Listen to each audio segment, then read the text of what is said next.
हेलविड हम लोग कर रहे थे complete world geography for government exam. और आज के लेक्चर में हम लोग बात करने वाले हैं एटमॉस्फेयर के बारे में। तो हम लोगों ने पिछले लेक्चर्स में बात कर ली थी कंपोजिशन ऑफ एटमॉस्फेयर के बारे में। बात कर रहे थे हम लोग कि हमारा जो एटमॉस्फेयर है वो कैसे कैसे बना हुआ है, उसके बारे में चर्चा कर रहे थे। और उसके अंदर हम लोगों ने गैसेस के बारे में देखा था, वाटर वेपर के बारे में देखा था, और एक चीज़ बची थी डस्ट पार्टिकल्स के बारे में। तो वो हम लोग आज के लेक्चर में निपटाएंगे कि अरे मैंने गलत लेक्चर खोल लिया। हाँ, अब सही है। तो भैया हम लोग बात कर रहे थे किसके बारे में? डस्ट पार्टिकल के बारे में, यानी कि धूल के टुकड़े के बारे में।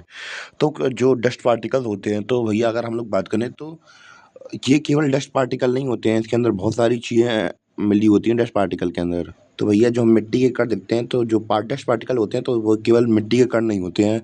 उसके अंदर एसिड पार्टिकल्स ऑफ मीटराइट, यानी कि मीटराइट वगैरह होते हैं उनके, सी सॉल्ट। तो ये तो अलग अलग चीज़ों के पार्टिकल्स रहते हैं। तो भैया इन्हीं को क्या बोलते हैं? डस्ट पार्टिकल्स बोलते हैं।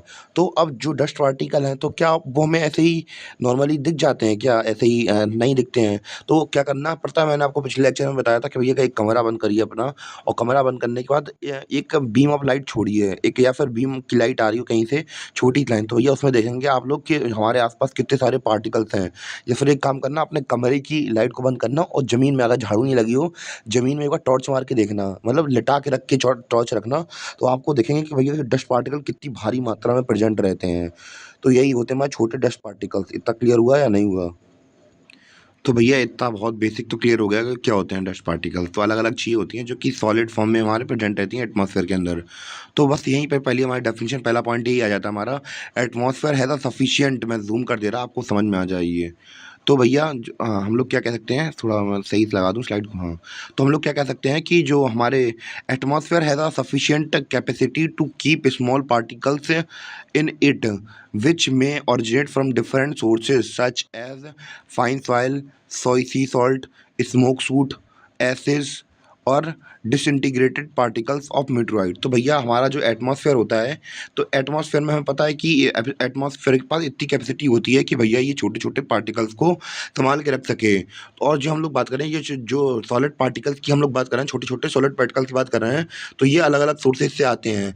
जैसे कि एक मिट्टी, जैसे समुद्र का नमक हुआ, या राख हुई, या फिर हम लोग बात करें जो मीटराइट, यानी कि दूसरे उपग्रह से हमारे पास जो धरती पर मीटराइट गिरते हैं, तो भैया उनके कण भी होते हैं। तो अलग अलग चीज़ों के सोर्सेज से हमें मिलते हैं। जरूरी नहीं कि मिट्टी के ही पार्टिकल्स हों, अलग अलग चीज़ों के सोर्सेज भी हमें देखने को मिलते हैं। तो ये हमारी एटमॉस्फेयर में के अंदर छोटे छोटे पार्टिकल्स होते हैं जो उड़ते रहते हैं। पर ये होते कैसे हैं? सॉलिड होते हैं। इतना क्लियर हुआ या नहीं हुआ? तो ये बस हमारे एटमॉस्फेयर के पास इतनी कैपेसिटी है कि भैया ये अपने पास रख सकते हैं अलग अलग सोर्सेज को, अलग अलग सॉलिड छोटे छोटे स्मॉल पार्टिकल्स को, जो कि इनके सोर्सेस अलग अलग थे। जैसे कि क्या, राख हुई, सी समुद्र का नमक हुआ। तो ये सब हमारी एटमॉस्फेयर के अंदर प्रेजेंट रहते हैं। तक क्लियर हुआ पहला पॉइंट? तो इसको हम लोग एक सी सॉल्ट से समझते हैं, सी सॉल्ट का एग्जांपल समझते हैं। तो नॉर्मली मान चलिए कि हम अब नमक बनाते कैसे? समुद्र किनारे हम लोग क्या करते हैं, पानी को, मतलब नमक के पानी को खुला छोड़ दिए। एक काम करिए आप लोग, जब नमक के पानी खुला छोड़ दिए, और फिर जब गर्मी पड़ेगी, तो भैया पानी भाप बन के उड़ जाएगा। और बाद में जो मोटा मोटा कंटेंट है जो नमक का, वो पानी के नीचे ही रह जाएगा, रुक जाएगा, बाकी सब बढ़ जाएगा। पर होता क्या है एक्चुअली, कि जो नमक के पार्टिकल के छोटे छोटे पार्टिकल, बहुत महीन महीन छोटे पार्टिकल थे, वो पानी के साथ भाप बन के हवा में उड़ गए। तो हम उन्हीं डस्ट पार्टिकल्स की बात कर रहे हैं कि वो हवा में प्रेजेंट रहते हैं हमारे। इतना क्लियर हुआ या नहीं हुआ? और हम लोग बात करेंगे ये स्मोक सूट क्या होता है। तो भैया नॉर्मली आप लोग अगर पुराने, आप लोग 2008 या 10 वाले हैं, आपको तो पता होगा कि पहले के समय में क्या चलता था। और 2008-10 में जब हम बहुत से लोग घर में इन्वर्टर नहीं हुआ करता था, तो इतनी ज़्यादा सुविधाएँ वगैरह नहीं हुआ करती थी। इन्वर्टर हर बहुत कम लोगों के घर पे हुआ करता था। तो सीन क्या चलता था कि मिट्टी का तेल आता था। मिट्टी के तेल में एक लैंप बनती थी। उसमें आपको पता होगा मार्केट वगैरह में उसकी शीशियाँ वगैरह मिलती थी। पहले मिट्टी का तेल मिलता था राशन कार्ड में। तो उसमें क्या होता था कि मिट्टी के तेल के अंदर मिट्टी का तेल भर देते थे, और उसके ऊपर बत्ती निकाल देते थे। और अलग-अलग प्रकार की हमारी लालटेन वगैरह आती थी। तो उसमें क्या होता था कि वो उनको मिट्टी का तेल, उनको बत्ती रख दो, और नीचे आग जल रही है, और उसमें क्या करते हैं, ऊपर अगर हाथ रख दो, तो हाथ देखना काला हो जाता था उसमें।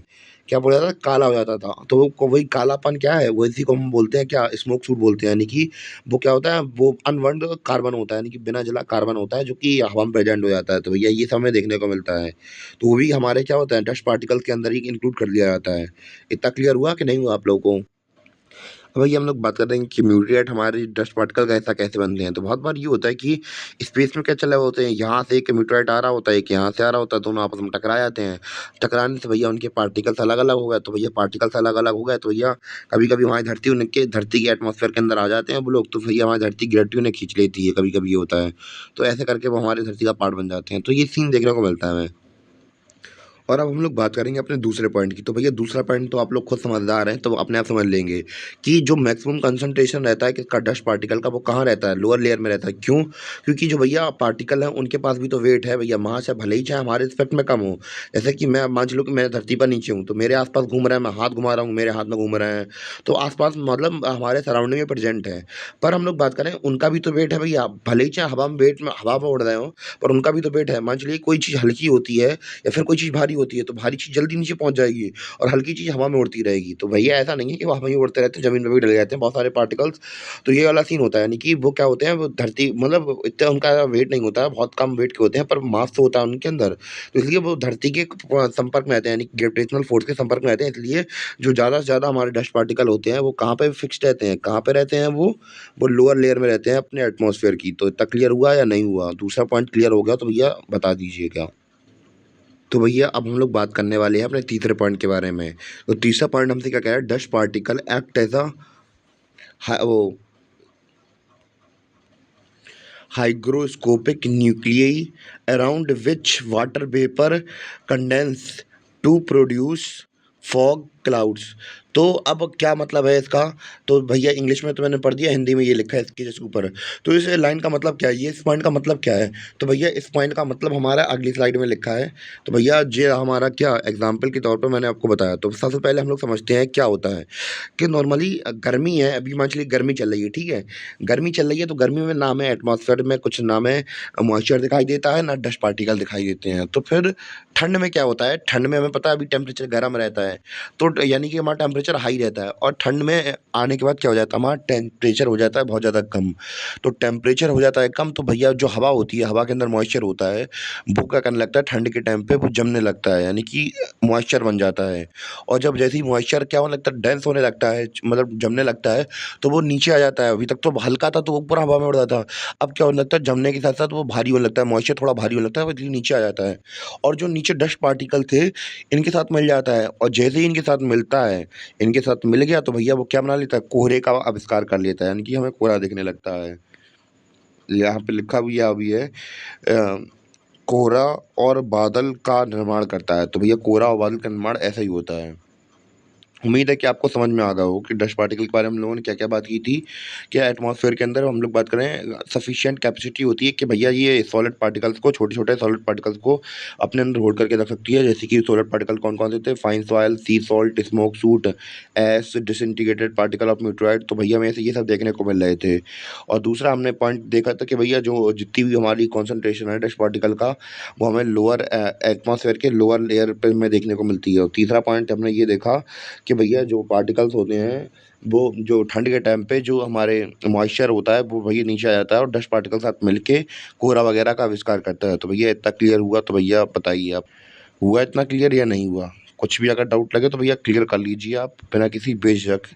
ओके, तो वो कोई प्रॉब्लम नहीं होने वाली है। और इसी के साथ हमारा जो लेक्चर है आज का, और जो एटमॉस्फेयर का टेम्परेचर है, जो हमारा कम क्या हमने किसके बारे में बात कर रहे थे? हम लोग बात कर रहे थे कि किस चीज़ों से मिलके बना था हमारा एटमॉस्फेयर, वो हम लोगों ने आज कंप्लीट कर लिया। और उम्मीद है आपके लक्ष्य समझ में आया होगा। इसके बाद हम लोग स्ट्रक्चर ऑफ एटमॉस्फेयर के बारे में बात करेंगे।